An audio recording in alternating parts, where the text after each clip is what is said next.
Yuk jadi bagian dari dakwah kami. Dukung operasional dakwah dan sosial kami, raih pahala amal jariah yang terus mengalir sampai hari kiamat. Assalamualaikum warahmatullahi wabarakatuh. Alhamdulillah, selalu saja lisan kita bersyukur dan berterima kasih kepada Allah Subhanahu wa taala karena nikmat Allah dari pertama kita lahir sampai hari ini, bahkan sampai seseorang dari kita meninggal dunia tidak pernah terputus. Sudah terlalu banyak makanan, minuman, oksigen, air, apa saja yang membuat roda kehidupan ini bisa berjalan yang sudah kita nikmati. Sampai nanti ajal kita meninggal dunia akan terus mendapatkan rezeki tersebut. Dan nikmat-nikmat ini terlalu banyak ragamnya, sulit untuk kita hitung. Sebagaimana Allah berfirman, wa in ta'uddu ni'matallahi la tuhsuha. Kalau kalian ingin mencoba menghitung-hitung nikmat Allah, kalian tidak akan mampu menghitungnya. Dan nikmat terbesar adalah nikmat Islam dan iman. Selama kita lahir dalam keadaan Islam atau kita masuk Islam di masa kita dewasa, ini nikmat terbesar yang Allah Subhanahu wa taala berikan kepada kita, karena Islam ini panduan hidup. Dengan Islam kita jadi tahu siapa pencipta alam semesta ini, Allah Subhanahu wa taala, dan Dia esa, tidak ada sekutu bersamanya. Dia raja yang sebenarnya, Dia maha kuasa, memiliki sifat-sifat dan nama-nama yang mulia, dan Dia maha hidup, tidak akan pernah mati selama-lamanya, serta terlalu banyak fakta tentang keberadaannya. Kemudian juga kita jadi tahu tujuan kita diciptakan di muka bumi ini, untuk apa semua fasilitas ini, mata, telinga, mulut, lidah, tangan, kaki, dan semuanya di anggota tubuh kita, dan fungsi-fungsinya. Untuk apa semua ini ada pergantian siang malam, ada batas waktu di mana kita akan meninggal dunia, dan kemana kita setelah meninggal dunia itu. Apa yang boleh kita nikmati, yang tidak boleh kita nikmati, apa yang harus kita kerjakan, apa yang tidak boleh kita kerjakan, bisa disimpulkan dalam agama Islam dengan halal dan haram, semua kita tahu. Bahkan kita tahu akhir dari perjalanan kita ada surga bagi orang yang patuh, kepemilikan abadi di sana selamanya. Selalu Allah hubungkan surga dengan kata-kata khalidina fiha, kekal selamanya di sana. Dan juga ada neraka bagi para pembangkang. Ya, ini nikmat terbesar. Maka karena itu Allah Subhanahu wa taala memerintahkan kita dalam firman yang lain agar mempertahankan Islam, wala tamutunna illa wa antum muslimun. Jangan kalian meninggal dunia kecuali dalam keadaan Islam. Saya yakin saya pun dengan tim Akh Imron datang jauh-jauh ke Jepang ini. Bapak Ibu juga mungkin meluangkan waktu setelah mungkin aktivitas seharian datang ke masjid kita ini. Semuanya tujuannya untuk memperdalam Islam kita dan iman kita. Dan ini nikmat terbesar yang sangat pantas untuk kita pertahankan, karena ini akan menjadi panduan hidup kita. Dan alhamdulillah atas nikmat tersebut. Selanjutnya kita panjatkan salam hormat kita kepada utusan Allah Nabi besar Muhammad sallallahu alaihi wa alihi wasallam, sebagaimana Allah telah perintahkan kita untuk mengucapkan salam hormat kepada beliau, dan tentunya sebagai balas jasa 23 tahun dari masa hidup beliau dihabiskan untuk agama ini. 13 tahun fase Mekah semuanya dengan hinaan, cacian, dan puncaknya diusir dari kampung halamannya Mekah. Dan kita tahu betapa pedihnya orang yang diusir dari kampung halamannya, serta 10 tahun fase Madinah penyempurnaan agama sehingga sampai kepada kita. Dan tentu salawat juga ini kita berharap agar mendapatkan balasan yang sudah dijanjikan, dan pasti akan mendapatkan atau akan didapatkan bagi orang yang mengucapkan, karena kata Nabi SAW, siapa yang salat kepadaku atau mengucapkan salam kepadaku sekali, Allah akan memberikan salam kepadanya 10 kali. Dan salam Allah berarti pengampunan dosa, peninggian derajat, pelipat gandaan pahala, dan solusi dari permasalahan-permasalahan hidup. Baik teman-teman sekalian, salam kenal dan bertemu tentunya di kota antum ini, ya. Dan semoga saja Allah Subhanahu wa taala membuat semua yang hadir istiqomah di atas Islam dan iman, dan juga dibuat menjadi duta-duta Islam di negara ini, sehingga bisa meraih pahala dengan mendakwahi orang-orang sekitar, menunjukkan akhlak-akhlak yang baik sebagai seorang muslim, serta juga tentunya berharap kita bisa bertemu nanti kelak di surga Firdaus, sebagaimana Allah satukan kita di dalam majlis kita ini. Baik, karena kita sedang berada di lokasi masjid, dan sebagaimana sudah tidak asing insyaallah, tanah ini luasnya tadi saya dapat dari panitia 1170 meter, dan akan dibangun kurang lebih 4 lantai dengan 1160 meter, dan itu sedang mengumpulkan donasi agar bisa merampungkan bangunan. Sekarang ini yang kita pakai bangunan sementara, yang tadinya gudang dari hotel yang ada di sini, hotelnya sudah dirubuhkan dan akhirnya dibebaskan tanahnya oleh kaum muslimin. Ini dipakai untuk sementara dan akan dibangun masjid yang besar insyaallah dan multifungsi ya. Di belakang saya ini ada gambar, tadinya di sebelah kanan mungkin sudah dipindahkan, yang sangat indah dan bagus Masya Allah. Mudah-mudahan semua sesuai dengan yang diniatkan oleh para panitia, bisa terlaksana dalam waktu dekat ya, sehingga bisa menjadi markas Islam atau Islamic Center di mana bisa menyebarkan Islam di seluruh Jepang ini dan ke negara-negara tetangga insya Allah. Allahumma amin. Baik, saya akan bahas teman-teman sekalian pada kesempatan ini tentang masalah kedudukan masjid di dalam kehidupan seorang muslim. Masjid ini teman-teman adalah rumah Allah.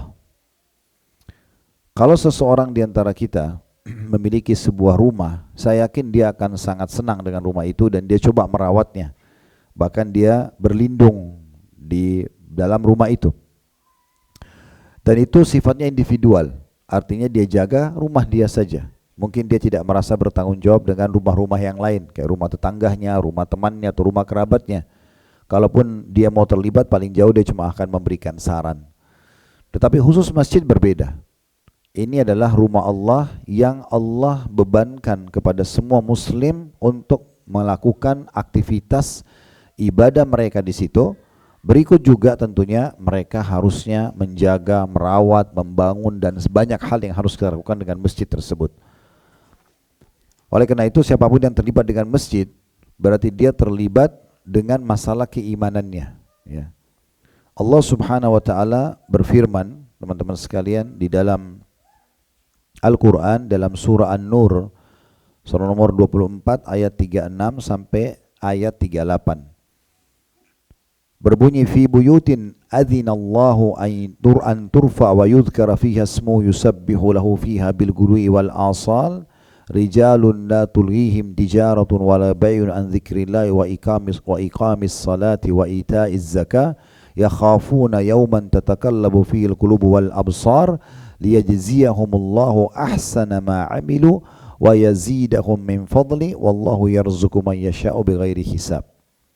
Terjemahannya, bertasbihlah kalian, banyak berzikir dan mengingat Allah di masjid-masjid yang diperintahkan untuk dimuliakan. Jadi kita memang diperintahkan untuk memuliakan. Bagaimana kita merawatnya, ya, kita membangunnya, kemudian kita juga mengeramaikannya, ya. Ini semua masuk di dalamnya. Dan di dalamnya disebut nama-nama Allah pada pagi dan juga waktu petang. Banyak orang laki-laki yang tidak dilalaikan oleh perniagaan dan tidak pula jual beli dari mengingat Allah. Maksudnya walaupun mereka sibuk mencari dunia, di sini disebutkan laki-laki karena umumnya yang kerja laki-laki. Mereka kalaupun kerja sibuk, kayak teman-teman di sini pasti semua ingin mencari rezeki karena memang jauh-jauh meninggalkan Indonesia pun tentu dengan ingin bekerja misalnya. Tapi tidak dilalaikan dari pekerjaannya itu dari sholat, sehingga tetap dia menjaga mengingat Allah Subhanahu wa taala. Mereka tidak terlalaikan dari jual beli dan perniagaan, serta juga mereka sibuk mendirikan sholat dan membayar zakat karena mereka takut suatu hari di mana hati dan penglihatan menjadi goncang, maksudnya hari kiamat. Orang-orang pada takut kena neraka jahanam di depan mata mereka. Mereka harus selamat dulu baru bisa masuk ke dalam surga. Mereka mengerjakan semua itu supaya Allah memberikan balasan kepada mereka dengan balasan yang baik dari apa yang telah mereka kerjakan, dan supaya Allah menambah rezeki atau karunia-Nya kepada mereka. Berarti ada kolerasi antara Bapak Ibu menjaga sholat dengan mendapatkan tambahan rezeki. Karena banyak orang persepsinya justru kerja, sholat dibengkalikan karena tujuannya untuk mencari rezeki, padahal sebenarnya sholat itu justru mendatangkan keberkahan rezeki. Dan Allah memberi rezeki kepada siapa yang kehendakinya tanpa batas. Maknanya adalah siapa yang berusaha untuk menjaga sholatnya, memuliakan masjid dengan datang ke sana, ikut membangunnya, merawatnya, semua itu akan diberikan rezeki Allah Subhanahu wa taala, dan Allah adalah sebaik-baik pemberi rezeki. Allah berikan rezeki tanpa ada hitung-hitungan lagi. Nah, ini landasan bahasan kita. Kenapa kita harus peduli dengan masalah masjid? Beberapa hal teman-teman sekalian yang perlu digarisbawahi dalam urusan masjid ini. Yang pertama, pentingnya seseorang muslim peduli dengan pembangunan masjid. Kenapa ini? Karena dicontohkan oleh baginda Nabi SAW. Waktu Nabi Muhammad SAW tiba di Madinah, pertama kali hijrah dari Mekah, saudaraku seiman, yang Nabi lakukan pertama sekali 3 hal. Dan ini ulama mengatakan adalah pondasi negara, pondasi lembaga, ya, pondasi satu komunitas. Ya. Yang pertama beliau bangun masjid dulu. Begitu tiba di Madinah, maka yang paling pertama Nabi lakukan membangun masjid, Masjid Quba. Beberapa hari kemudian baru Masjid Nabawi. Kenapa Nabi tunjukkan ini? Agar ada tempat ibadah untuk muslimin, sholat 5 waktu dan sholat Jumat. Dan masjid itu fungsinya bukan hanya untuk sholat, tapi untuk pertemuan muslimin, untuk mendiskusikan perkara-perkara mereka, untuk membentuk pasukan. Banyak sekali fungsi masjid di masa Nabi SAW. Jadi bukan hanya sekedar sholat lalu dikunci, tapi banyak fungsinya gitu ya. Maka Nabi SAW tunjukkan ini agar semua umat Islam mencontohi. Oleh karena itu kalau kita punya satu kota, wajar sekali, apalagi kalau kita mayoritas punya masjid. Di sini antum minoritas, antum bisa bangun masjid itu satu hal yang sangat baik. Sudah menjalankan contoh Nabi SAW. Karena ini menjadi satu simbol keislaman. Yang kita dianjurkan agar ada masjid-masjid itu ya. Kemudian yang kedua adalah Nabi SAW ini tidak nanggung-nanggung ya. Dalam hari pertama tiba dan tidak kurang dari selisihnya cuma sekitar seminggu, itu sudah bangun masjid yang kedua. Masjid Quba baru Masjid Nabawi. Walaupun proses pembangunannya butuh waktu, tapi beliau membangunkan masjid. Lalu yang kedua, beliau mempersaudarakan antara pendatang dan pribumi. Namanya mu'akha, persaudaraan dalam Islam. Makanya yang hijrah dari Mekah dinamakan muhajirin, yang penduduk asli Madinah namanya Ansar. Ansar ini 2 suku, Aus dan Khazraj, digabung namanya Ansar. Nabi SAW menggabungkan keduanya, tidak ada lagi pembatas antara muslim pendatang dengan muslim pribumi. Sehingga tidak ada rasis dan akhirnya mereka saling bantu-membantu. Tidak asing bagi teman-teman tentunya mendengarkan kisah Abdurrahman ibn Auf dengan Sa'ad ibn Ubadah radhiyallahu anhu, di mana Sa'ad adalah orang terkayanya Madinah. Dia punya perkebunan kurma, setengah kota Madinah punya dia. Begitu Nabi SAW bilang, hai Abdurrahman, kamu mulai sekarang bersaudara. Maksudnya saudara khusus di sini adalah teman dekat, menjadi sahabat dengan Sa'ad. Maka Sa'ad ingin menunjukkan kepeduliannya dan sebagai praktek lapangan bagaimana persaudaraan dalam Islam, maka yang dilakukan adalah Sa'ad kemudian mengatakan, hai Abdurrahman, saya punya 2 orang istri, maka lihatlah salah satunya yang mana kamu suka, maka saya akan ceraikan, setelah masa iddah kamu boleh nikahi. Dan kita tahu ini tentunya sangat berat. Bagaimana bisa seseorang menceraikan istrinya, bukan dia suruh pilih yang tua, tapi dia suruh pilih yang mana disukai, dia ceraikan, kemudian setelah masa iddah boleh dinikahi. Untuk menunjukkan persaudaraannya dalam Islam. Yang kedua, setengah kebun kurma di Madinah punya saya, ambil setengahnya. Ya mirip kalau orang misalnya di Jakarta punya 10 perusahaan, 5-nya langsung dikasih ke saudaranya yang pendatang. Itu kayaknya nggak mungkin terjadi di masa sekarang. Tapi itu terjadi, subhanallah, di masa itu. Namun Abdurrahman adalah orang yang beradab dan punya iman. Dia tidak spontanitas langsung menerima itu. Dia mengatakan, semoga Allah memberkahi di keluargamu. Saya nggak usah ceraikan istrimu, saya punya cara nanti bisa menikah. Kemudian yang kedua, semoga Allah berkahi juga hartamu. Saya nggak butuh modal sama sekali. Tunjukkan saja kepada saya pasar di mana, saya akan bekerja sendiri. Maka pada saat itu pun Abdurrahman ditunjukkan pasar, boleh masuk ke pasar, lalu beliau mulai berdagang, ya, kemudian menjadi orang kayanya kaum muslimin. Yang ketiga adalah muahadah, kesepakatan damai dengan orang-orang non-muslim agar sama-sama menjaga kedamaian kota Madinah. Ini perlu untuk dijaga, seperti teman-teman di sini kaum muslimin harusnya bisa menjaga kerjasama yang baik dengan pemerintah Jepang, dengan wali kota di kota ini misalnya, atau di kota masing-masing, ya, dengan masyarakat setempat. Walaupun mereka non-muslim, kita harus bekerja sama yang baik. Karena dalam Islam kita tetap bersiraturahim dengan orang-orang non-muslim kerabat kita. Kita tetap boleh bertetangga, boleh berbisnis, boleh berteman sama non-muslim.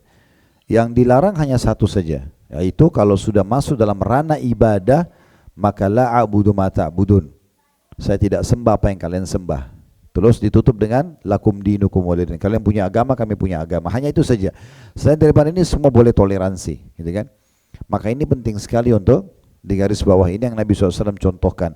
Sehingga kayak kita di Indonesia, sama-sama warga negara Indonesia, kita harus saling menjaga. Nggak boleh tetangga kita non muslim lalu kita mengatakan ini non muslim, ya udah kita ambil aja hartanya atau matikan atau padamkan lampunya, itu nggak boleh, ya. Karena memang kita harus menjaga kesamaan hak masing-masing gitu ya. Itu namanya muahadah, kesepakatan damai. Nah, yang jadi saksi bahasan kita adalah yang pertama Nabi lakukan dari 3 pondasi negara ini, membangun masjid, kemudian mempersoalkan pribumi dan pendatang, serta kesepakatan damai dengan orang non muslim untuk sama-sama saling menghormati. Maka yang pertama beliau lakukan adalah membangun masjidnya. Ini yang jadi saksi bahasan kita. Jadi membangun masjid ini luar biasa gitu, poin yang harus diperhatikan. Tentu dalam membangun masjid teman-teman sekalian ada keutamaan, tidak asing bagi kita tentunya. Kata Nabi SAW dalam banyak hadis sahih, siapa yang membangun masjid di muka bumi, maka Allah akan bangunkan baginya istana di surga, ya. Jadi bukan lagi istana di kota yang mewah misalnya di satu kota yang besar, tapi memang akan dibangunkan istana di surga. Makin banyak teman-teman nyumbang, ya, atau bangun masjid, maka makin banyak rumah atau istana di surga.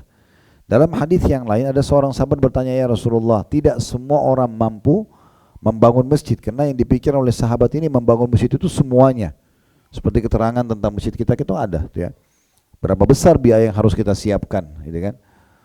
Maka ada sahabat yang tanya, ya Rasulullah, tidak semua orang mampu bangun masjid. Kata Nabi SAW, Allah akan memberikan pahala itu kepada semua orang yang membangun masjid, walaupun hanya seperti sarang burung untuk telurnya. Sarang burung untuk telurnya. Jadi kalau kecil saja, contoh misalnya antum hanya nyumbang di sini ukuran batahnya misalnya 6.000 yen. Maka kita cuma nyumbang itu saja, atau bahkan 6.000 yen itu pun mungkin dikeroyokin beberapa orang misalnya. Nggak masalah, sesuai dengan kemampuan. Maka sudah mendapatkan istana di surga. Walaupun tentu tidak bisa kita samakan teman-teman sekalian, antara orang yang nyumbang misalnya 100 juta rupiah, orang yang nyumbang 1 juta rupiah, itu tidak mungkin bisa disamakan. Tetapi minimal kita bisa mendapatkan pahala, ya, yaitu mengejar istana di surga. Saya bahkan sering berbagi kepada jemaah kami di Jakarta, di Indonesia menurut saya, kalau ada kajian tentunya, walaupun live dari Jakarta, teman-teman dari seluruh Indonesia ikut misalnya. Nah, kami sampaikan kalau ada satu masjid taruh kotak amal, misalnya kita sudah pergi kerja pagi nih, pada saat pergi kerja pagi nyumbang nih, taruh uang 10.000 rupiah misalnya, sore pulang masih ada kotak amalnya, sumbang aja lagi. Bukan mustahil sumbangan yang pertama dapat istana di surga, yang kedua juga dapat istana di surga. Bukan mustahil, rahmat Allah luas gitu ya. Bukan berarti kita sudah sumbang, kita sumbang di kotak amal yang sama cuma satu masjid Allah kasih, karena kita sudah niat untuk selalu membantu. Oleh karena itu peluang kalau masih diberikan oleh Allah SWT, kita nyumbang semampu kita, ya, semampu kita. Nah ini penting. Dan yang luar biasa, kita sekarang kasih rasional teman-teman. Kalau anda tanya, Ustadz, saya bangun masjid, oke lah dapat istana di surga, itu kan di surga, ya. Ada nggak tambahannya lagi? Kira-kira saya dapat apa lagi selain dapat istana di surga? Banyak. Di antaranya semua aktivitas di dalam masjid tersebut kita akan panen pahalanya. Apakah doa, apakah zikir, apakah baca Quran, apakah sholat, ya, buka puasa, aktivitas taklim, semua akan dapat. Gini rasionalnya. Dalam Islam teman-teman, kalau kita ingin mendapatkan pahala ekstra dari sebuah jenis ibadah, itu bisa. Contoh misalnya tadi sholat isya di sini. Kalau saya datang dan saya sholat sendiri saja, ya udah saya sholat berjamaah, saya dapat pahala saya.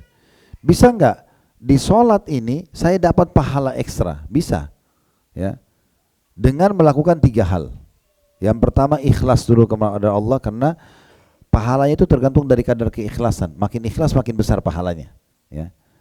Kemudian yang kedua, kita memarketingkan ibadah itu. Pasarkan. Contoh misal, daripada teman-teman tadi datang ke masjid ini sendirian, kan bisa di-share ke teman-teman yang lain. Misal contoh ya, kalau memang terbuka umum kajiannya atau apa, atau misalnya sholat 5 waktu aja, kita ingatkan misalnya setengah jam sebelum waktu sholat, kita share di grup kita. Misalnya sesama teman-teman sini ada grupnya, di Indonesia juga ada grupnya misalnya. Anggap di sini kita ingatkan waktu sholat, ini setengah jam lagi waktu asar, ayo kita siap-siap yuk misalnya. Anggap di grup kita yang ada 100 orang itu, misal 3 orang aja yang sholat. Karena kita yang marketingkan ke mereka, kita yang sampaikan, ayo sholat yuk, lalu dia sholat, Misal contoh kita mendapatkan 10 pahala, dan teman-teman kita yang 3 orang itu yang sholat juga dapat masing-masing 10, kita karena mengajak mereka mendapatkan 30 pahala mereka. Artinya di satu jenis sholat itu kita mendapatkan 40 pahala. Gitu kan? Ini angka 40 cuma contoh ya. Pahala itu Allah yang kasih. Dan Allah mengatakan innallaha yarzuqu may yasha' bighairi hisab. Allah memberikan balasan orang tanpa ada balasannya. Tapi ini supaya mudah difahami. Artinya semua jenis ibadah teman-teman coba dipasarkan. Kita marketingkan. Kita ini muslim ini, semua muslim itu marketing agama. Ya. Artinya kita pasarkan agama kita ini. Siapapun yang kita ajak masuk Islam, siapapun yang kita ajak taubat, siapapun yang kita ajak ibadah dan dia melakukannya, kita panen pahalanya. Gitu kan? Makanya teman-teman sekalian jangan pernah khawatir untuk bisa berbicara dengan orang-orang non-muslim tentang masalah Islam.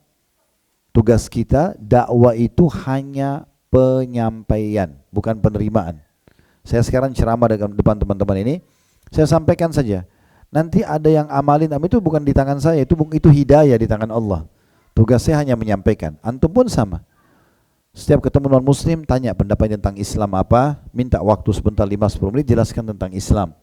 Selebihnya arahkan ke komunitas. Kayak di sini misalnya ada masjid ini, bisa diarahkan ke masjid untuk bisa mengenal Islam. Kalau dia masuk Islam, semenjak dia masuk Islam, semua apa yang dia kerjakan kita panen pahalanya. Itu sebagai contoh misalnya, kita marketingkan. Kemudian yang ketiga adalah mengemas ibadah itu. Mengemas ibadah itu begini. Kalau ada orang misalnya di antara kita sebentar malam, dia terbangun. Saya dengar sini 4:15 subuh ya. Misal contoh, Anda ini terbangun jam 4 lah misalnya, anggap 15 menit sebelum subuh. Anggap Anda butuh mungkin toilet 5 menit, contoh saja ini ya. Nanti kalau bangun lebih dulu lebih bagus gitu.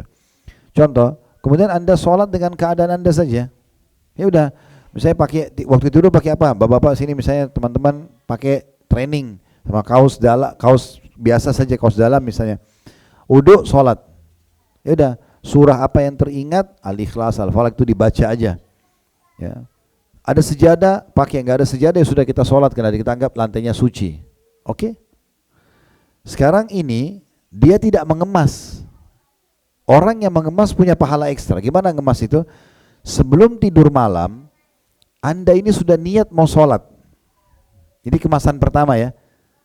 Karena kata Nabi SAW, man hamma bihasanatin walam ya'mala kutiba lahu hasanatun kamilah. Siapa yang baru niat saja untuk mengerjakan satu perbuatan baik, baru niat mau sholat malam, dicatatkan baginya satu pahala lengkap. Fa'in amilaha kutiba lahu asyru adhafa ila sabamiyadifin ila adhafin kathira. Kalau dia kerjakan apa yang dia niatkan, dia bangun dan dia sholat malam, dicatatkan baginya 10 kali lipat pahala, bahkan bisa sampai 700 kali lipat. Ini kemasan ini. Ya, niat itu kemasannya, sehingga kita kalau bangun sholat malam dapat sampai 700 kali lipat tergantung kadar keikhlasannya. Bukan cuma dapat satu, dibandingkan tadi kelompok pertama bangun apa adanya ya, kebetulan bangun sholat aja. Tapi enggak, memang diniatin sebelum tidur. Dia sudah siapkan baju terbaiknya untuk sholat. Misalnya bapak-bapak sini siapin ya baju kokonya, ibu-ibu siapin mukenahnya yang sudah dicuci. Bahkan kalau perlu dibubuhi parfum misalnya, sejadahnya sudah ditaruh parfum. Memang dipilih surah-surah yang mau dibaca. Nah, malam ini saya mau baca surah ini ya. Sekedar informasi di sini teman-teman sekalian, dalam sholat sunnah sudah ada fatwa ulama membolehkan kita memegang mushaf, ya, pegang Quran.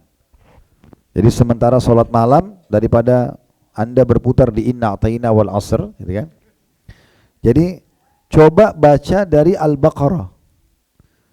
Setiap malam begitu, nanti sampai mengkhatam Al-Quran. Bisa sambil pegang Quran. Pegang Quran fisik atau pegang aplikasi Al-Quran di handphone. Misalnya satu rakaat saya mau baca 5 ayat ya, atau 10 ayat. Ya udah, setiap rakaat baca, tutup lagi, ruku, sujud, nanti berdiri buka lagi. Dalam sholat sunnah dibolehkan. Tidak masalah, itu sudah menjadi fatwa umumnya ulama, sehingga kita bisa selalu membaca banyak ayat-ayat Al-Quran. Nah ini semua kemasannya. Kemasan ini mendatangkan ekstra pahala. Jadi saya ulangi ya, dalam setiap ibadah kita bisa meraih pahala ekstra dari ibadah yang sama. Tadi sholat isya bisa dapat pahala. Daripada kita dapat pahala satu sholat isya, kita bisa dapat pahala ekstra. Gimana caranya? Kita ikhlas karena Allah, lebih tulus. Bukan karena diajak teman saja, bukan karena seremoni dan testimoni, tapi memang mau ibadah karena Allah. Yang kedua, kita mengajak teman-teman kita yang lain. Anggap dia tidak sholat di sini, misalnya teman kita lagi ada di Tokyo atau di kota lain, kebetulan waktunya sama, lalu dia ingat sholat, maka dia sholat di sana, kita dapat pahalanya. Nah, yang ketiga, kita kemas. Kemasan ini memakai pakaian yang bagus, ya, memilih surah tertentu, ya. Mungkin kalau tadi sholat berjamaah di saf pertama, misalnya dia mengejar kemasan-kemasan. Nah, ini semua bisa mendapatkan ekstra pahala, ya. Nah, oleh karena itu teman-teman sekalian, dalam membangun masjid pun kita usahakan bisa punya poin-poin ini. Ikhlaskan karena Allah. Kemudian kita coba marketingkan. Di sana tuh ada masjid lagi dibangun loh. Ya, masjid ini misalnya share aja di grup kita, share aja di media kita, gitu kan. Foto masjidnya, tulis keterangannya, misalnya kayak tadi saya sebutkan luas tanah 1170, akan dibangun 1160 meter. Mungkin kalau teman-teman panitia masjid bersedia untuk memberikan kita cover fotonya, ini fotonya akan dibangun seperti ini, kurang lebih gambaran dari depan, walaupun tidak detail, lalu kita angkat di media kita, ya, kita arahkan, kan di sini pasti ada rekeningnya masjid, maka kita sudah taruh rekening masjid. Misal contoh itu kita marketingkan namanya. Jadi kalau ada yang nyumbang, kita dapat pahalanya, gitu ya. Sama juga mengemasnya. Mengemas itu kita coba memberikan yang terbaik, uang yang kita berikan yang terbaik misalnya, gitu ya. Sisi yang lain, contoh misalnya teman-teman sekalian, ini tanah sekarang sudah dibebasin, ya. Ada orang yang datang sholat dia dapat pahalanya sendiri. Ada orang yang dapat pahala dia sama teman-teman yang diajak. Ada orang yang panen pahala semua makmum, itu adalah imam. Ada orang yang panen pahala makmum dan imam, itu adalah muadzin. Tapi ada orang yang panen pahala semua orang yang sholat, imam, muadzin sama makmum, bukan hanya satu sholat, tapi semua sholat, itu adalah orang yang membebasin tanah dan bangun masjidnya. Baik dia hidup ataupun dia sudah meninggal. Berarti ini keutamaan yang sangat besar. Kita tidak pernah tahu teman-teman sekalian, apakah kita akan meninggal di sini atau kita akan pulang ke Indonesia. Paling tidak antum punya bekas, bisa membangun, bisa mengajak teman-teman kita yang lain menyumbang, gitu ya. Nah, ini diantara keutamaan yang orang membangun masjid. Kita akan panen semua pahala yang ada di situ, apapun sifatnya. Itu kita baru bicara sholatnya, ya. Taklim begini juga dapat pahala. Ini mungkin yang hadir berapa lah orang di musola ini atau di masjid ini misalnya. Tapi kita lagi live, entah berapa yang ikutin dari seluruh dunia. Kadang-kadang ada orang kita juga di Eropa yang ikut, ada teman-teman kita di Amerika yang ikut. Mungkin ada ide-ide yang muncul dari taklim ini, membuat mereka juga di sana bebasin masjid misalnya. Contoh, kita nggak pernah tahu ya. Saya berapa kali datang ke tempat-tempat di beberapa tempat di muka bumi ini yang diundang sama orang-orang kita di sana, ada bahasa mereka, Ustaz, setelah dengar ceramah Ustaz, saya berubah. Setelah dengar ceramah Ustaz, kami bebasin masjid ini. Kita nggak pernah sangka itu, kita nggak pernah tahu. Tapi ternyata dengan penyampaian seperti ini, diadakan di masjid ini, berarti pembebas tanah ini pertama yang bangun, termasuk panen pahala taklim kita.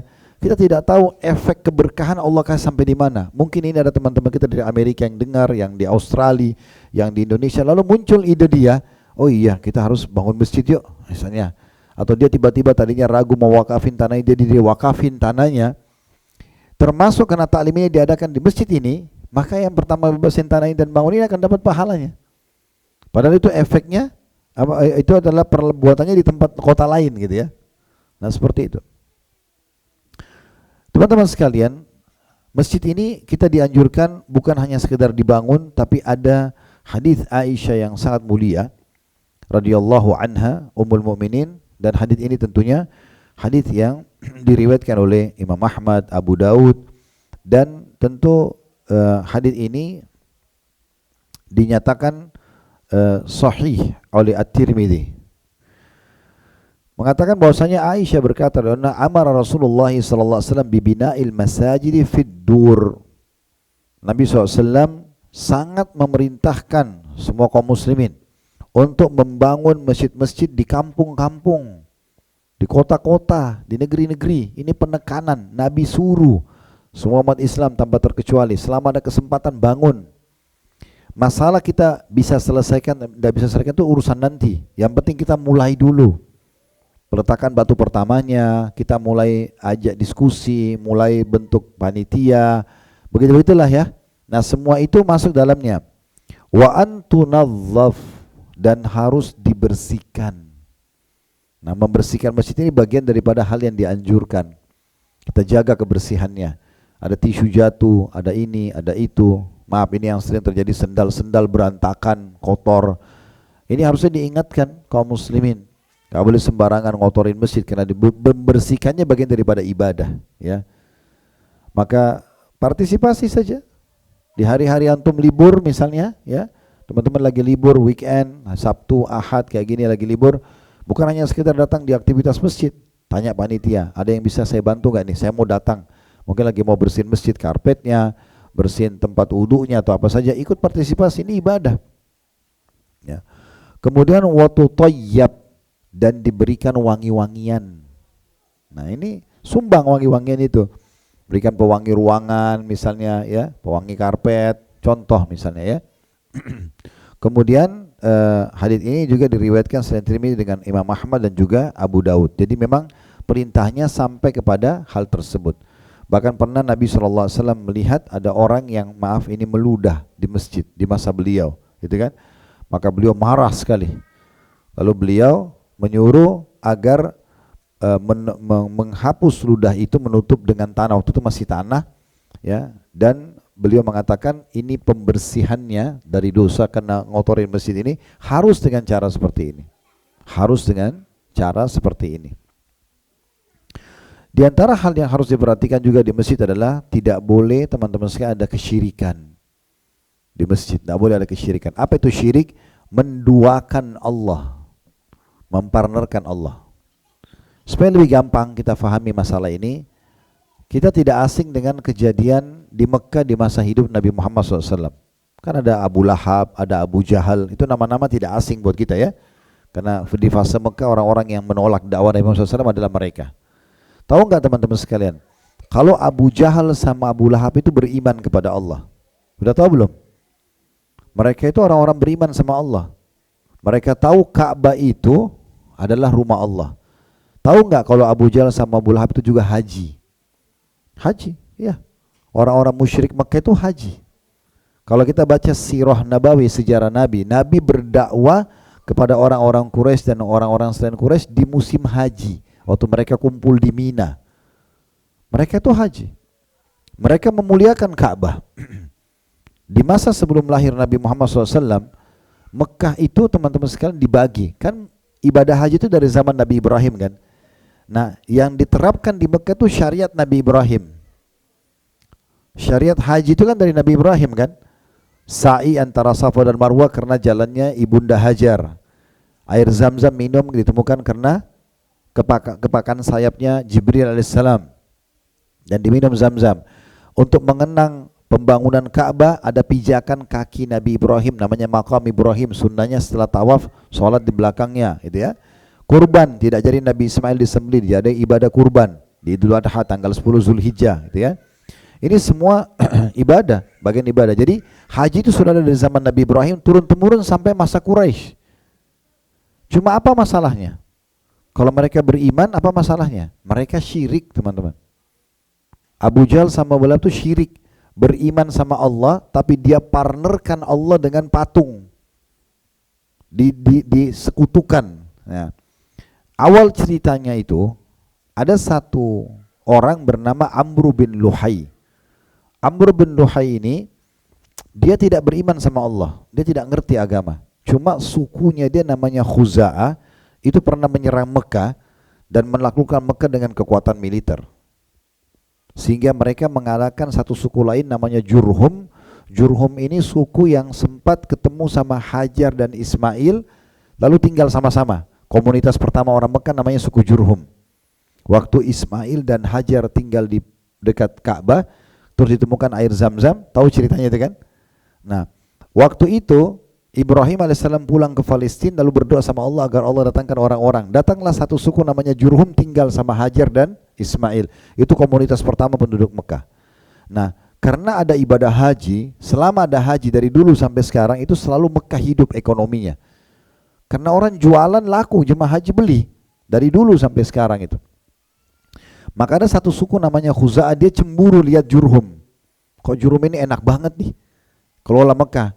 Nah masa dulu orang tidak ada istilahnya datang tinggal sama-sama kayak sekarang. Orang datang kayak antum datang ke Jepang, pakai izin tinggal. Tidak ada semacam itu, orang pakai militer dulu, taklukin, selesai.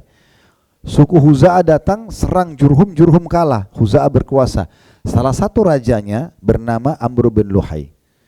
Waktu Jurhum kalah, Jurhum ini kena sakit hati, mereka menimbun air Zam-Zam. Sumur Zam-Zam itu sempat hilang dalam sejarah, antara 300 sampai 500 tahun gak ada air Zam-Zam. Nah, Amr bin Luhai ini salah satu dari raja-rajanya Khuza'ah. Jadi bukan dia melakukan Mekah, tapi kakek-kakeknya. Nah, setelah tiba masanya dia, dia selalu mendatangkan air dari luar Mekah. Dia biaya sendiri karena dia raja, dia kaya. Datangkan air buat masyarakat Mekah, gitu kan? Sampai dia satu waktu pergi ke negeri Syam. Kemudian dia menemukan ada satu suku namanya Amalik. Suku Amalik ini penyembah berhala, ya. Sambil berhalanya dijual-jual di pasar, patung-patungnya, ya. Maka Amr bin Luhai tanya, ini apa? Kata orang-orang itu yang suku Amalik, ini patung-patung kami yang membantu kami, perantara antara kami sama Allah. Jadi ini kami minta di patung ini, misalnya ini contoh patung, di patung ini untuk supaya Allah kabulkan doa kami. Nah begitu. Allah ini nggak butuh perantara, terutama benda mati ya. Jimat, patung, kuburan, pohon, bintang-bintang, nggak ada semua ini. Ya, udah berdoa langsung sama Allah. Ya. Selesai. Hadap kiblat, angkat tangan, alhamdulillah, puji Allah, wassalatu wassalamu ala rasulillah, baca salam pada Nabi SAW, lalu berdoa, ya Allah ampuni saya, Allah berikan saya, tinggal minta sama Allah. Selesai. Gak butuh datang ke kuburan, benda mati, batu dan segala macam. Itu yang dilakukan orang-orang Mekah, itu syirik. Maka Amr bin Luhai bilang, apa ini? Kata suku Amalik, ini perantara antara kami sama Allah. Yang ini namanya dewa air, ya, hujan. Kalau kami mau hujan, kami minta sama ini, nanti dia yang bantu kami minta sama Allah. Yang ini untuk keturunan, yang ini untuk ini dan itu. Amr bin Luhai karena tidak faham, dia beli patung-patung itu, dia bawa ke Mekah. Ini awal kesyirikan di Mekah. Dibawa sama dia patung-patung itu, karena dia raja, dia suruh masyarakat Mekah untuk sembah patung-patung itu. Disuruh sembah. Awalnya hanya beberapa patung yang ditaruh di pintu gerbang Mekah. Orang kalau mau minta-minta bisa minta sama patung itu. Karena banyak orang yang awam, nggak ngerti, maka mereka minta-minta sama patung-patung itu. Lama-lama Amr bin Luhai keluarkan peraturan baru. Semua penduduk Mekah disuruh buat patung untuk rumah masing-masing. Awalnya buat suku masing-masing, lama-lama rumah masing-masing. Lama-lama dijual di pasar Mekah. Dan karena sudah dijual di pasar Mekah, jemaah haji yang datang juga banyak orang awam. Dari dulu sampai sekarang hampir sama. Sekarang jemaah haji banyak orang awam. Apa yang dia lihat di Mekah mungkin dia pikir bagus, semua yang diambil, belum tentu. Maka dia lihat banyak patung di pasar Mekah, dibeli dibawa pulang, tersebar kesyirikan di muka bumi gara-gara Amr bin Luhai.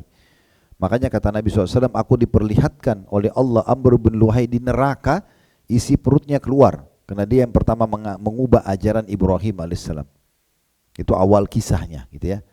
Jadi Abu Jahal, Abu Lahab itu beriman sama Allah. Makanya Allah bilang dalam Al-Quran, wa idza sa'altahum man khalaqas samawati wal arda la yakunallah. Hai Muhammad, kalau kau tanya mereka itu orang-orang musyrik Mekah, Abu Jahal, Abu Lahab, Umayyah bin Khalaf, Syaibah, Walid, semua orang-orang tokoh-tokoh Mekah yang meninggal dalam keadaan kafir, siapa yang ciptakan langit dan bumi? Mereka bilang Allah. Lalu kenapa kalian sembah berhala-berhala ini? Mereka bilang, Allah kan dalam Al-Quran di ayat lain, ma na'buduhum illa liyuqarribuna ilallahi zulfa. Kami enggak sembah patung-patung ini kecuali kami jadikan perantara antara kami sama Allah. Nah, jadi karena itu teman-teman sekalian, itu namanya syirik. Enggak boleh. Ya. Pernah ada sahabat sebagai contoh syirik ini masuk ke dalam masjid, lalu dia pakai gelang dari kuningan gitu. Nabi tanya, apa ini? Dia bilang, ini bisa menyelamatkan saya dari mara bahaya. Kata Nabi SAW, kau akan terus dalam keadaan celaka selama ada di tanganmu. Orang itu langsung melepas dan dibuang sama dia. Berapa banyak orang melakukan kesyirikan tanpa sadar. Dan kata Nabi SAW, man allaka tamimatan faqad asyrak. Siapa yang menggantungkan jimat di badannya, maka dia telah berbuat kesyirikan. Untuk kebal, untuk cantik, kalau perempuan pakai susuk misalnya, untuk laris usahanya, pakai syirik kepada Allah SWT. Ya. Di muka bumi ini teman-teman cuma ada dua jalan. Satu jalan benar, satu jalan salah. Tidak ada jalan yang ketiga. Jalan yang benar, jalannya Allah yang kita sembah. Sekarang kita taklim, tadi kita sholat ini karena kita sembah Allah. Ya. Kita berpegang pada Islam berarti kita beriman kepada Allah. Allah ini kalau kita beriman padanya dan apa yang kita lakukan, sholat, puasa, segala macam ini, bawa kita ke surga nanti kalau kita meninggal. Tinggal tunggu ajal datang, kita akan lihat surga kita. Juru bicaranya Allah, para nabi-nabi dan rasul. Penyambung lidahnya para nabi dan rasul adalah para ulama dan da'i. Kalau anda bergaul kayak gini, hadir taklim, datang ke da'i, kayak kami da'i, datang kepada ulama-ulama besar, belajar, maka dipandu ke jalannya Nabi Muhammad SAW, dipandu ke jalan Allah, masuk surga. Ini jalan yang benar. Jalan yang salah adalah jalannya iblis. Nggak ada jalan ketiga nih. Jalan Allah benar atau jalan iblis yang salah. Siapa iblis? Golongan jin yang kafir kepada Allah. Sudah kita tahu kisahnya. Disuruh sujud kepada Adam, tidak mau, segala macam. Allah laknat, maka Allah larang kita untuk mengikuti dia. Iblis ini akan mengajak ke neraka. Makanya semua bisikan pelanggaran agama iblis. Juru bicaranya iblis, ahli maksiat, pemabuk, penjudi, pezina, ini juru bicaranya iblis. Kemudian para dukun, peramal, penyamun, ini juru bicara iblis. Jadi kalau anda bergaul sama mereka ini, ahli maksiat dan dukun, peramal, penyamun, berarti ke jalannya syaitan, iblis, dan diajak ke neraka pasti. Hati-hati, di Indonesia nama mereka diubah. Dulu dukun. Setelah ada dukun di beberapa kampung-kampung kita dibakar hidup-hidup, digebukin orang karena banyak nipu orang, ganti nama. Ganti nama gak nanggung-nanggung ini, jadi orang pintar. Ya ya. Ganti nama paranormal. Itu di atas orang normal, coba bayangin. Jadi masyarakat ketipu. Padahal itu orang penipu semua. Mereka kerjasama sama dukun-dukun. Ya. Makanya dalam sebuah hadis ini penting ya. Pernah di masa Nabi Muhammad SAW beliau lihat meteor jatuh. Pernah lihat meteor, bintang jatuh? Nabi bilang kepada para sahabat waktu itu, apa menurut kalian di masa jahiliyah dulu sebelum Islam tentang ini? Mereka bilang apa ya Rasulullah? Kami yakin dulu sebelum Islam ini menandakan ada satu tokoh masyarakat lahir atau ada satu tokoh masyarakat mati. Ini kalau meteor jatuh berarti itu tanda-tandanya. Itu sebelum Islam. Maka kata Nabi SAW bukan begitu. Sebenarnya yang terjadi kalau kita lihat meteor jatuh itu, kata Nabi SAW, beliau berikan kepada kita bocorannya. Kalau Allah Azza wa Jalla, Tuhan kita yang maha mulia, yang maha esa, itu menentukan satu keputusan untuk besok nih. Misalnya apa yang terjadi di muka bumi, siapa yang mati, siapa yang lahir, pembagian rezeki, badai, pokoknya semua takdir itu. Maka Allah menginformasikan kepada 8 malaikat pemikul arsy. Allah punya arsy, singgasana, ya. Ada 8 malaikat yang memikulnya. Allah beritahukan kepada pemikul arsy, maka mereka bertasbih. Lalu malaikat langit ke-7, karena langit ini ada 7 lapis. Allah mengatakan dalam surah Al-Mulk, sab'an tibaqa. Allah menciptakan 7 lapis langit bersusun-susun. Yang kita lihat ini biasa teman-teman lihat kalau langit ini langit pertama. Di atasnya masih ada 6 lapis langit lagi. 7 lapis langit. Maka malaikat langit 7 bertanya, apa yang terjadi? Keputusan apa Tuhan kita? Maka malaikat pemikul arsy menginformasikan, begini. Maka malaikat langit ke-7 bertakbir. Malaikat langit ke-6 bertanya, sama kasusnya. Yang kelima bertanya, sampai langit pertama kita nih. Semua pada bertanya, lalu disampaikan keputusan Allah. Apa kata Nabi SAW?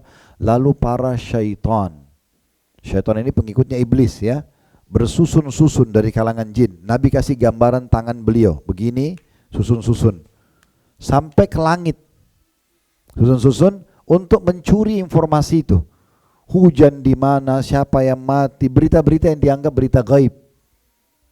Mereka ambil dari mana? Dari malaikat-malaikat. Mereka curi dari langit. Apa kata Nabi SAW? Lalu Allah menyiapkan malaikat-malaikat yang memegang bintang-bintang untuk memanah setan-setan tersebut. Ada yang hafal surah Al-Mulk di sini? Hah? Ada. Tabarakalladzi biyadil mulk ya. Di antara ayatnya apa? Tentang bintang, wa ja'alnaha rujuman lisyayatin, dan kami jadikan bintang-bintang itu rujum. Rujum itu panah-panah. Lisyayatin, untuk setan-setan. Jadi salah satu fungsi bintang itu membakar setan. Nah begitulah teman-teman sekalian ya. Jadi mereka curi informasi. Apa kata Nabi SAW? Di antara setan-setan itu ada yang terbakar dan ada yang berhasil lolos sampai ke dunia. Lalu menyampaikan ke teman-temannya, kepada para dukun dan jin, ya, kepada dukun-dukun, dan ketahuilah mereka membubuhi dengan 100 kedustaan. Makanya dukun-dukun itu teman-teman banyak bohongnya. Jangan antum percaya. Ya. Suruh bayar ini, suruh bayar itu. Kadang-kadang cuma dikasih kertas, dikasih batu, dikasih cincin, dikasih tasbih. Padahal sebenarnya dianggap itu jimat, nanti bisa kasih kebal. Untuk apa kebal? Kita tanpa kebal pun Allah jaga kok. Ya. Di masa Nabi Muhammad SAW kalau mau jihad teman-teman, Nabi nggak kasih orang kain atau kertas ini supaya kau kebal, nggak bisa dibacot, dipukul sama musuh, ya, nggak bisa ditebas sama musuh gitu ya. Maaf kalau ada kosakata saya yang keliru, tapi nggak bisa ditebas sama musuh. Nggak apa. Nabi bilang apa? Kumu ila jannati rabbikum. Ayo berdiri, mati, masuk surga Tuhan kalian. Disuruh mati, bukan disuruh kebal. Hadapi musuh, gitu kan? Sekarang mau buat suami atau istri cinta, gampang, nggak usah lintas alam. Orang kalau bawa foto ke dukun itu lintas alam, libatin jin, alam manusia aja. Sekarang saya, tatapan mata saya sahdu, ucapan saya santun, tangan saya ramah, saya dermawan, akhlak saya baik, istri saya sayang kok. Ya gak? Sekarang sama perempuan juga. Ya. Kalau dia baik, dia santun, dia ramah, dia penuhi kebutuhan suaminya, masa nggak sayang, nggak cinta? Nah itu alam kita. Jadi nggak usah bawa fotonya ke dukun. Nah itu syirik. Ya. Contoh gitu ya. Mau laris usaha, saya juga pengusaha teman-teman sekalian. Sederhana. Coba sederhanakan. Modal halal, sistem halal, produk halal. Ini 3. Yang keempat, ikuti dengan sedekah, laku produk antum.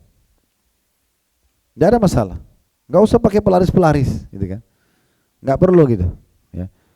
Uang sengaja ditepuk-tepuk di bajunya kalau laku. Ya. Dianggap itu uang. Apa hubungannya uang ditepuk di baju baru laku lagi? Dari mana? Coba. Kan tidak ada hubungannya. Tapi bahaya kalau dia yakin itu benar. Seakan-akan uang itu yang ditepuk penyebab datang rezeki, itu nggak benar. Ya, orang-orang non-muslim taruh kucing, patung kucing. Ya, goyang-goyang tangannya supaya panggil pembeli. Orang Islam tidak kenal itu. Contohnya, ya. Dan banyak hal yang lain. Jadi nggak boleh teman-teman sekalian, ya nggak boleh. Masjid itu berfungsi untuk mentauhidkan Allah, jangan ada kesyirikan.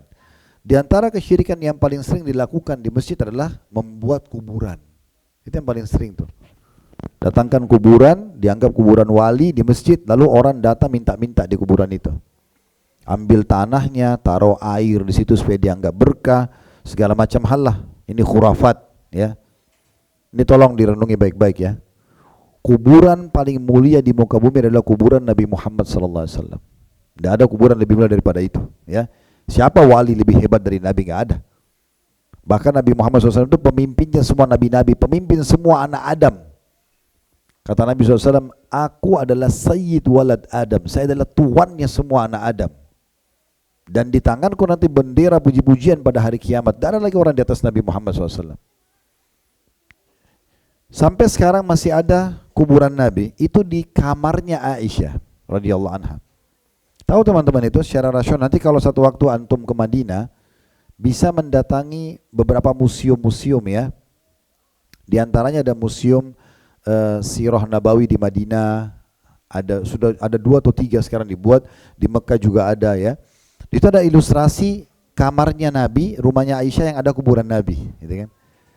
Jadi subhanallah waktu Nabi meninggal, karena semua nabi-nabi itu dikubur di tempat mereka meninggal, makanya Nabi dikubur di dalam rumahnya Aisyah karena memang khusus nabi-nabi meninggal di mana dikubur di situ, gitu kan. Maka dikubur di kamar Aisyah. Ini kuburan Nabi, ini ranjangnya Aisyah di sini. Setelah Nabi SAW meninggal, teman-teman, tidak ada satupun riwayat kalau Aisyah pernah buka rumahnya, suruh sahabat silakan ambil tanahnya Nabi ini berkah.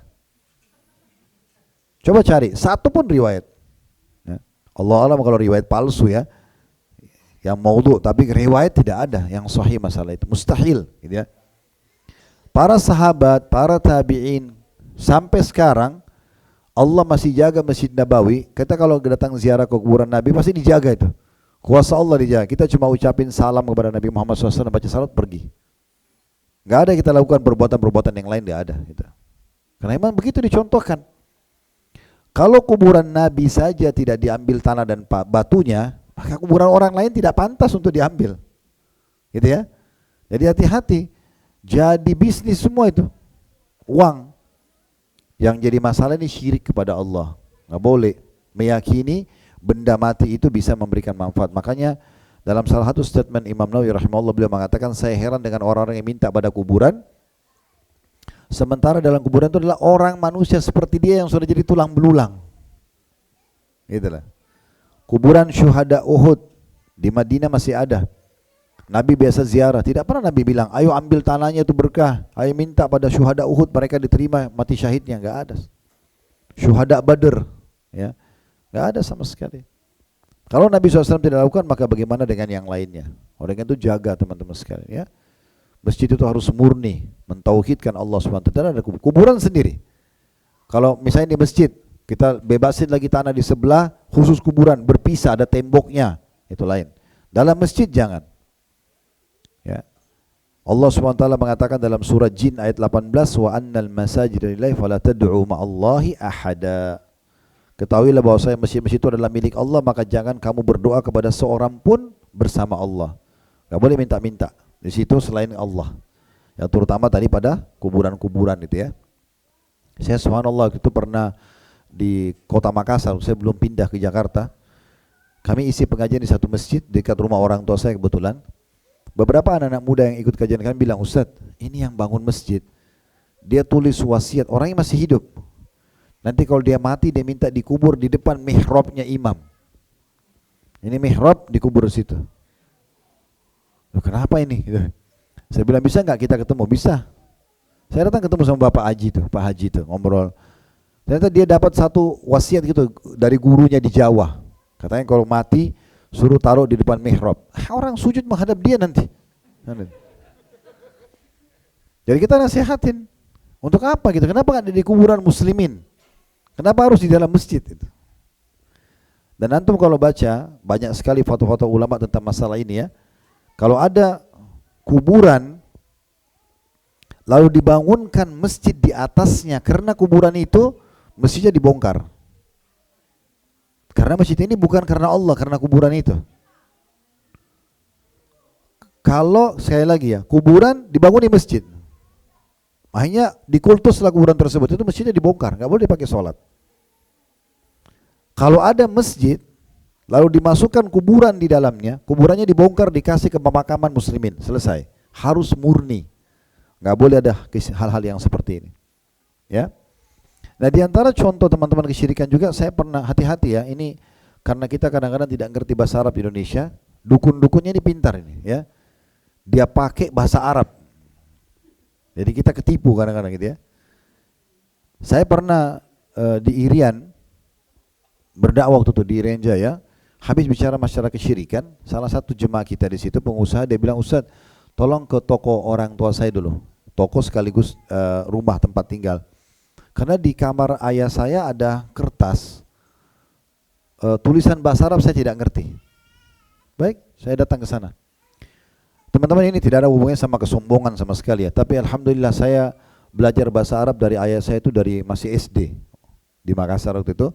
SMP saya masuk pesantren, kemudian saya juga SMA dan S1 di Madinah. Nanti hampir tiap hari dengar bahasa Arab, alhamdulillah. Walaupun memang mungkin saya bukan juga orang yang mahir sekali, tidak kita katakan begitu, tapi alhamdulillah tahulah bahasa Arab. Ya, waktu saya sampai ke rumah orang ini, memang betul di belakang pintu kamar tidur ayahnya beliau itu ada kertas bahasa Arab, sudah butek banget, coklat tua, udah rusak-rusak gitu ya, bahasa Arab.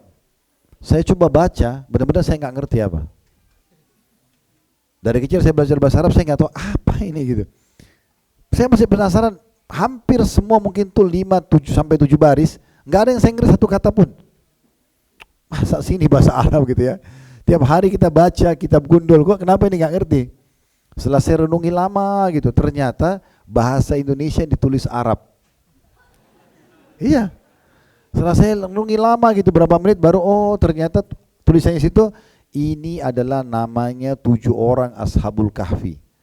Tulislah namanya dia tuh, nama-nama aneh-aneh saya nggak ngerti gitu ya. Mungkin di kitab-kitab tafsir juga nggak ada nama-nama itu, dan ini nama anjingnya. Anda anjingnya Ashabul Kahfi gitu kan. Siapa yang taruh di rumah atau usahanya tidak akan bangkrut, tidak akan ada pencuri dan segala macam. Ini bagaimana bisa teman-teman kita gantung nasib sukses bisnis sama tidak masuk maling di kertas? Coba, kan tidak masuk akal.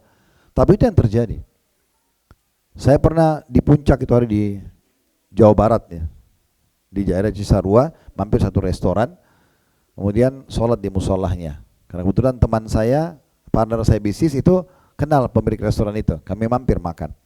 Sementara sholat di musolahnya itu ada kayak pas di depan, karena musola dia jauh lebih kecil dari tempat ini, ada satu bingkai besar, mungkin sebesar meja ini, tapi ditutup kain hitam, ditaruh di tembok gitu. Terus habis sholat saya tanya pemiliknya, Pak maaf, ini apa? Dia bilang, oh saya dikasih sama orang pintar di sini Ustaz.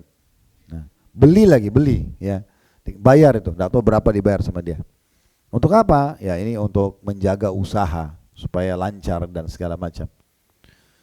Pak, ini kesyirikan kepada Allah ini, menggantungkan nasib pada tulisan-tulisan seperti ini. Bapak izinkan nggak saya buka? Oh syaratnya nggak boleh dibuka. Nah iya, nggak boleh dibuka syaratnya. Udah Bapak nggak usah takut kualatnya, saya nanggung deh. Sini saya buka. Setelah buka betul. Jadi tulisan bahasa Arab, huruf hijaiyah dibolak-balik, gambar burung, gambar pedang. Nah, antum hati-hati tuh. Dalam Al-Quran tidak pernah ada kan benang-benang begitu. Jadi kalau antum dapat kertas ini, hati-hati nih dari mana nih asal muasalnya. Jadi seperti itu. Saya baca ini Pak, ini artinya, ini maksudnya, ini jadi masalah, ini kesyirikan kepada Allah. Antum mau laku usahanya sederhana, modalnya halal, sistem yang dipakai halal, jangan ada riba, jangan ada segala macam, dan produk yang dijual halal, ikuti dengan sedekah, berkah itu. Udah, saya musnahin ya Pak ya. Nah, baik silakan Ustaz, saya bawa ke belakang, saya musnahin di arang tempat dia bakar itu sate itu ya. Udah nggak apa-apa, kalau kualat nanti saya yang tanggung deh. Akhirnya alhamdulillah kita ingatin seperti itu. Nah ini contohnya, dan banyak sekali orang kita itu karena tidak ngerti gitu dibodoh-bodohin. Makanya teman-teman hati-hati, masalahnya ini syirik, dosa besar, nggak boleh ya. Makanya para sahabat itu menjalankan hadis Nabi SAW. Nabi mengatakan apa? Kalau kalian mintalah kepada Tuhan kalian Allah walaupun tali sendal kalian. Kalau putus tali sendal, minta sama Allah. Itu saking luar biasanya kita disuruh bergantung sama Allah. Jangan bergantung pada makhluk, apalagi masalah-masalah seperti ini. Nah ini diantara fungsi masjid, tidak boleh ada kesyirikan teman-teman. Nah yang paling sering itu masalah kuburan tadi. Saya juga pernah masuk di masjid di Jakarta, itu sama juga tuh ditempel lagi kertas begitu. Sama juga ya, bahasa Indonesia tapi diarabkan, banyak orang tidak ngerti gitu kan.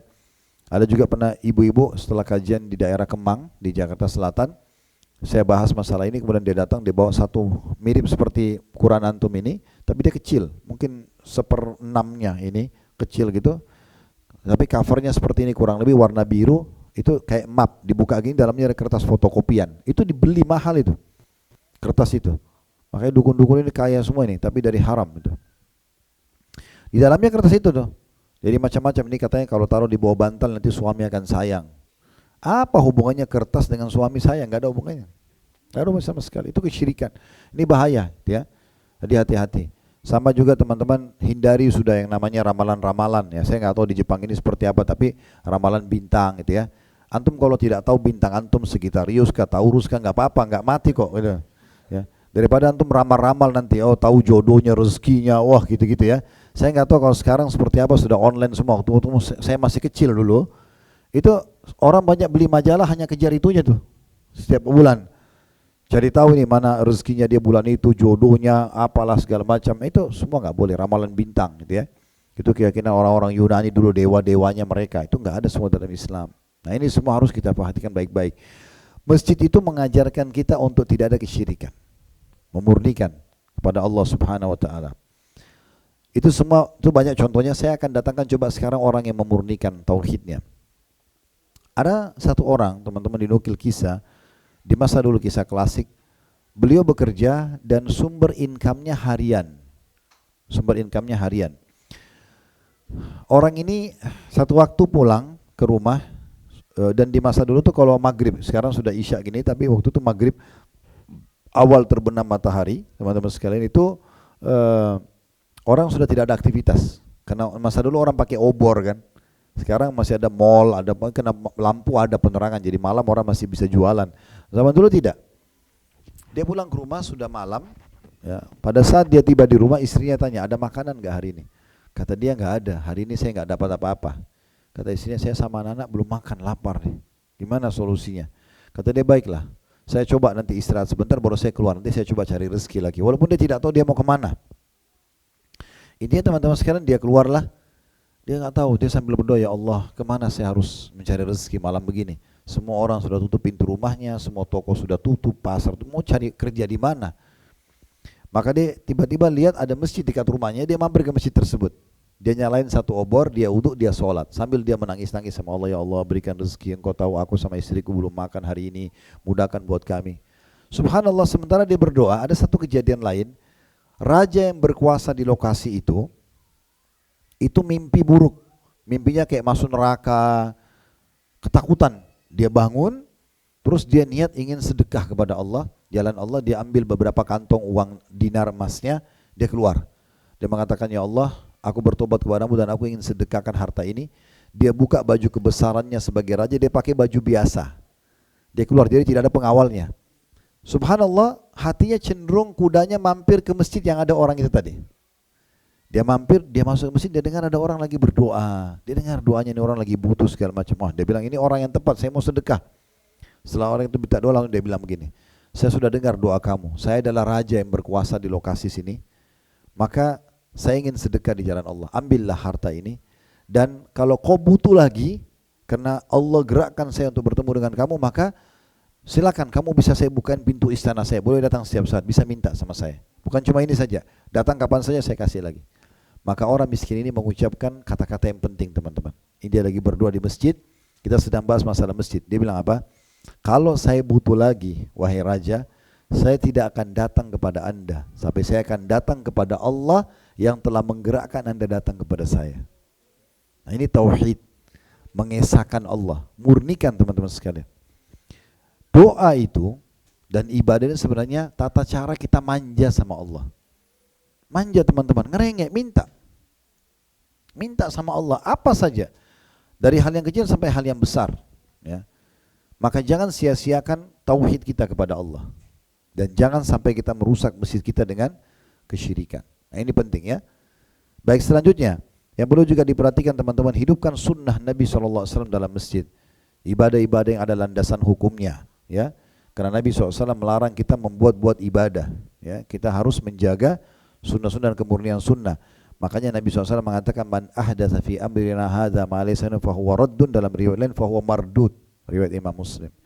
Siapa yang coba-coba buat-buat ibadah yang tidak ada dalam dasar kami, ada ajaran kami, maka dia akan tertolak. Gitu ya. Jadi kalau mau lakukan ibadah apapun, mulai dari masjid sampai keseharian kita, tanya apakah ada perintahnya dari Al-Quran dan hadits Nabi SAW. Kalau ada, kerjakan, kalau tidak ada, tidak usah dikerjakan. Tidak cukup dengan alasan ini karena baik, ya, tapi kita harus, ya, sesuai dengan ajaran Nabi SAW, gitu ya. Tadi ada sebuah hadis yang tertinggal tentang masalah kuburan di masjid itu juga. Kata Nabi SAW begini dalam hadis riwayat Bukhari Muslim, la'anallahu al-yahuda wan nasara ittakhadhu qubur anbiya'ihim masajid atau masjidah. Allah melaknat Yahudi dan Nasrani karena mereka menjadikan kubur nabi mereka sebagai masjid. Jadi selain masjidnya jadi kuburan, atau kuburan yang sengaja didatangi untuk beribadah ke situ, minta-minta atau sholat di kuburan tersebut, ya. Nah, ini juga termasuk kesyirikan. Sebenarnya harus dijaga teman-teman sekalian, tidak boleh teriak-teriak dalam masjid, menjaga adabnya, tidak boleh berdebat, bertengkar, gitu ya. Bicara dengan cara-cara yang baik dan santun, ya. Di masa Umar bin Khattab radhiyallahu anhu pernah terjadi di masjid Nabi SAW. Pernah ada dua orang yang bertengkar sampai suara mereka membesar di masjid. Maka Umar bin Khattab minta kepada seseorang yang bernama As-Sa'ib bin Yazid Al-Kindi rahimahullah, seorang tabi'in. Lagi duduk, Umar lempar dengan batu kerikil. Lalu As-Sa'ib ini datang, mengatakan, ada apa wahai Amir Mu'minin? Kata Umar, itu dua orang yang lagi bertengkar, bawa ke saya. Karena Umar juga mau menjaga adabnya, Umar tidak langsung teriak-teriak, hei itu yang bertengkar berhenti, enggak. Umar suruh orang terdekat, coba panggil orang itu berdua. Lalu dipanggil. Lalu Umar tanya, kalian dari mana? Mereka berdua bilang, kami dari kota Taif. Maka kata Umar, lau kuntuma min ahlil balad la auja'tukuma. Kalau kalian dari penduduk Madinah, saya akan cambuk kalian. Karena harusnya sudah tahu ini, ya. Apa sebabnya? Tarfa'ani aswatukuma fi masjid Rasulillah sallallahu alaihi wasallam. Kalian berani mengangkat suara kalian di masjid Rasulullah sallallahu alaihi wasallam. Riwayat Bukhari. Jadi bukan masalah masjid nabinya saja, semua masjid dianjurkan tenang, hening, tempat ibadah gitu ya. Jangan berisik teman-teman sekalian. Memang begitu adabnya gitu ya. Dan yang harus diperhatikan adalah tidak boleh jual beli dalam masjid. Transaksi jual beli ya. Online, offline nggak boleh. Di luar fisik masjid silakan. Di pelataran nggak masalah. Ya.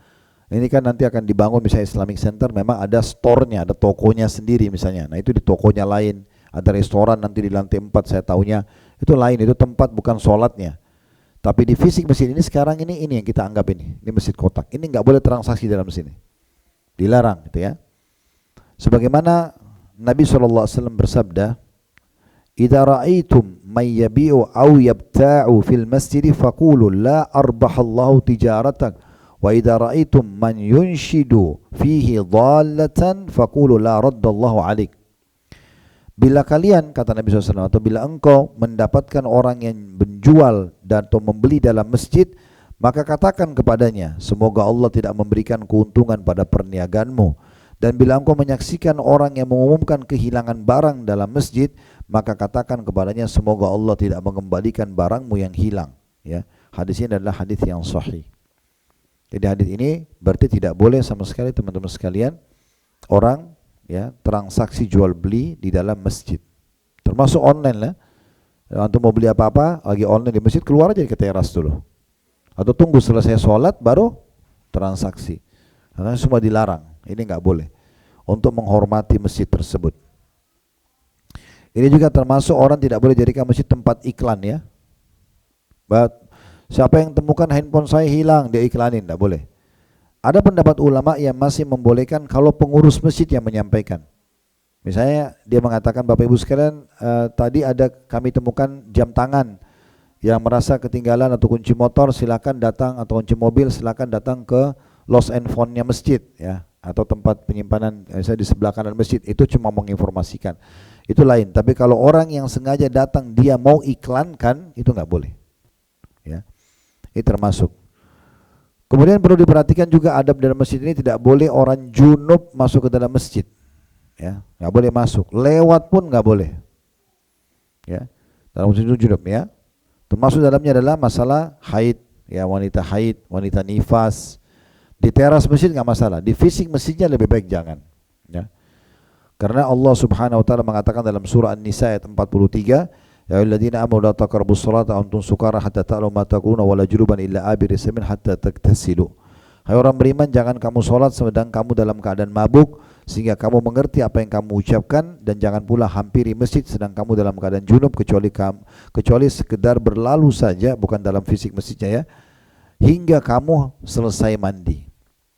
Ayat ini teman-teman dibagi dua oleh para ulama. Yang pertama namanya ayat yang mansukh, terhapus secara hukum, tapi masih ada tilawah. Perlu teman-teman tahu ayat Al-Quran itu ada namanya dalam ilmu Al-Quran an-nasikh wal mansukh. Ayat yang menghapus dan ayat yang dihapus. Potongan ayat ini dikatakan, hai orang beriman, jangan kalian sholat dalam keadaan mabuk sampai kalian mengerti apa yang kalian ucapkan. Kalau orang tidak ngerti ilmu nasikh wal mansukh, dia ambil letter-letter, dia akan mengatakan, oh kalau gitu boleh dong orang mabuk, yang dilarang hanya dalam kondisi salat. Padahal ayat ini sudah terhapus dengan surah Al-Maidah ayat 192 itu ya, tentang pengharaman khamr secara mutlak. Jadi ayat ini tetap ada tilawah, tapi secara hukum sudah dihapus oleh ayat yang lain. Nah, ini penting belajar masalah ulumul Quran itu ya. Nah, potongan kedua berlaku, yaitu tidak boleh masuk masjid dalam kondisi junub, ya, sampai selesai mandi tentunya, ya. Perlu juga diperhatikan tidak boleh masuk ke dalam masjid dalam kondisi bau, bau badan, bau mulut, terutama habis makan makanan yang keras, bawang, mungkin kondisi itu ada pete, ya. Contoh misalnya, sampai dia bersihkan. Ini masuk dalamnya semua hal-hal ini, ya. Kita tahu ada hadis Nabi SAW yang diriwayatkan oleh Bukhari Muslim, man akala hadis syajara ya'ni thum fala yakrabanna masjidana. Kata Nabi SAW, siapa yang makan tanaman ini, maksudnya bawang, maka jangan dia mendekati masjid kami. Itu dalam riwayat lain teman-teman sekalian adalah sampai dia menghilangkan baunya. Sebagian ulama bilang kalau bawang dimakan mentah itu biasanya mendatangkan bau. Tapi kalau bawang goreng, yang sudah digoreng, yang sudah direbus itu beda, baunya sudah hilang, gitu kan.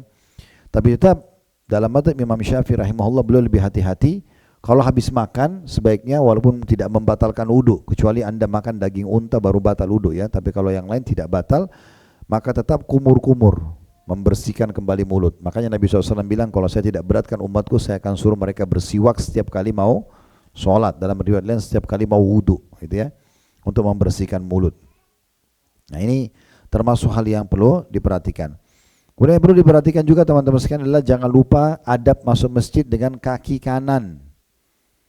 Kaki kanan keluar dengan kaki kiri. Kalau kamar mandi lawannya. Masjid dahulukan kanan karena kaki kanan mulia, lebih mulia gitu ya. Nabi SAW suka sekali memulai dengan kanan beliau, makan minum dengan tangan kanan, melangkah ke masjid, masuk masjid dengan kaki kanan misalnya. Keluar dari masjid kaki kiri. Kalau kamar mandi terbalik, masuk kaki kiri, keluar kaki kanan. Ini termasuk sunnah Nabi SAW. Dan membaca doa. Sebagaimana sabda Nabi SAW, kalau masuk masjid mengucapkan Bismillahi wassalatu wassalamu ala rasulillah, dengan menyebut nama Allah dan membaca salawat pada Rasulullah SAW. Allahumma gfirli dhunubi waftah li abwaaba rahmatik. Ya Allah, ampuni dosaku dan bukakan aku pintu rahmatmu. Ada baiknya nanti di pintu-pintu masjid kita ini nanti ada dibuat doa itu yang baku gitu ya. Apakah nanti dalam bentuk layar TV atau akrilik ya, tertulis yang bagus, hias gitu, tuh bagus banget tuh diingatkan masuk dan keluar masjid. Kalau keluar masjid kita baca Bismillah wassalatu wassalamu ala rasulillah dengan menyebut nama Allah dan salawat kepada Rasulullah SAW. Sama tadi Allah maghfirli dhunubi, ya Allah maafkan dosaku. Kalau masuk Allah maftahli abwaaba rahmatik, ya Allah bukakan pintu rahmatmu. Kalau keluar Allah maftahli abwaaba fadlik, ya Allah bukakan pintu-pintu rahmatmu. Dan terus yang diperhatikan teman-teman sekalian adalah sebelum duduk sholat tahiyat masjid, sholat penghormatan terhadap masjid. Ini juga perlu diperhatikan ya, karena memang ada perintah untuk itu, memuliakan masjid dengan sholat. Tetapi tahiyat masjid ini akan tergantikan kalau kita sholat yang lain ya. Contoh misalnya teman-teman tadi masuk di sini, terus sudah iqamah isya tadi, lalu kita sholat isya, ya udah sudah selesai.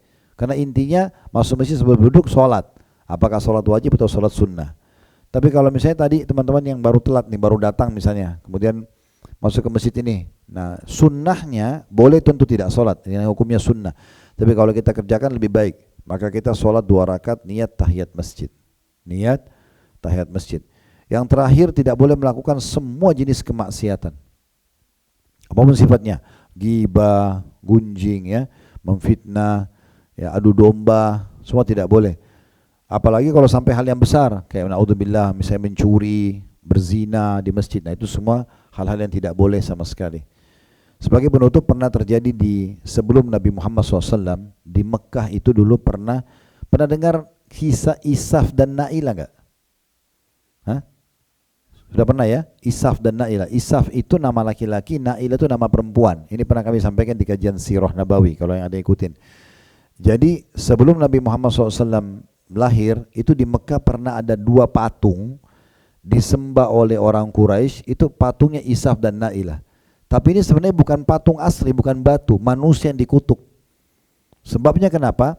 Isaf ini laki-laki, dia suka perempuan namanya Na'ilah. Isaf lamar Na'ilah dari ayahnya, tapi ayah Na'ilah nolak.